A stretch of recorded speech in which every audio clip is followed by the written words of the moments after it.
Nickel and Dimed is a non-fiction novel written by Barbara Ehrenreich and published in 2001.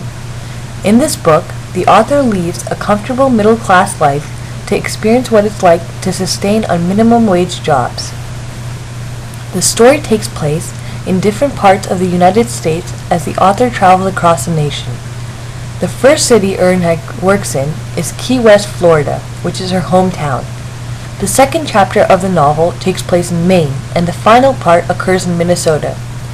Growing up as a child, Barbara Ehrenreich was generally very privileged and did not have to worry about living from paycheck to paycheck. Her family was a well-educated white family and brought in a stable income. This, however, led to her not having a diverse knowledge of how people lived in the United States. After pursuing a career in feminism and social justice, Ehrenreich eventually decided to live on minimum wage. For Barbara Ehrenreich, the purpose of writing this novel was to open people's eyes on the reality of many Americans living on minimum wage, as well as to become more educated on the subject herself. At the beginning of the writing, Ehrenreich had a very self-confident tone because she assured her high education would easily aid her in her work. However, by the end of Nickel and Dimed, the tone is very exhausted as she realizes the true requirements for minimum wage jobs are mental strength and stamina. Serving in Florida.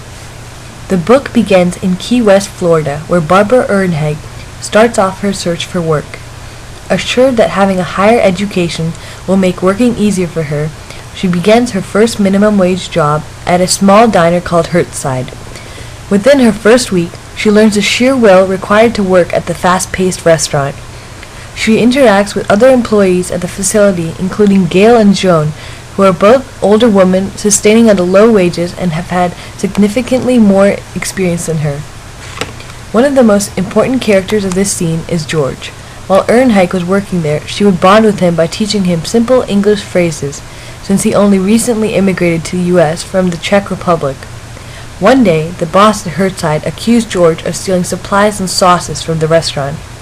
After joining her second job at another establishment called Jerry's and quickly being overwhelmed, Ehrenreich vowed to give her tips to George.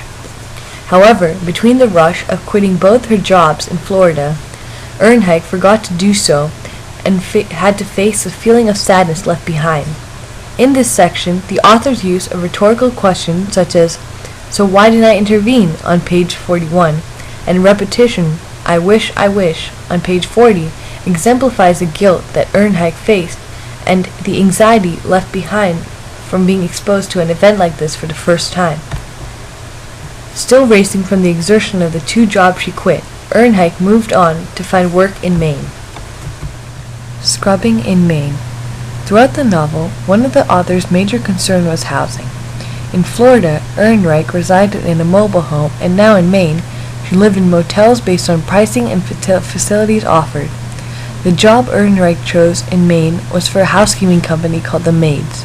The grueling work demanded that she drive to houses with other maids and follow specific directions on how to clean the home.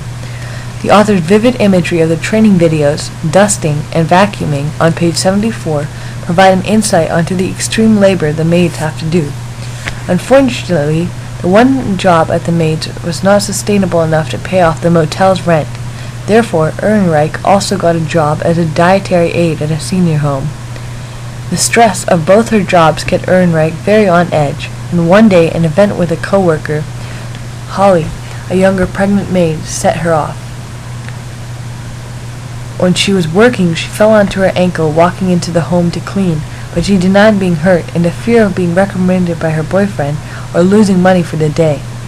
Angrily, Ehrenreich demanded they stop working to get Holly to stop as well, but it failed. Fueled by rage, Ehrenreich squeezed an off day for Holly out of their strict boss. In this section, the tone was very apparent, as Barbara Ehrenreich was very appalled and upset at the fear the workers had for their higher-up management. The last chapter of the book is called Selling in Minnesota. Initially, Heinrich struggles to find sustainable motels that have the basic amenities for her survival. She gets a job at Walmart, where they pester her about getting a drug test. She gets worried that some of her substances from her allergy medication will show up as drugs, so she contacts Home Depot about job openings. Eventually, she ends up working at Walmart anyways, where she makes a close friend named Melissa. Together, they talk about jobs they can work on together. Some of the elements in this section include brash word choice. As the plot develops, the author switches to the use of very raw words. For example, on page 120, when she describes the housing market in Minnesota, she says, "I worry that the Latinos might be hogging all the crap jobs and substandard housing for themselves." And on 126, lack of experience, obviously.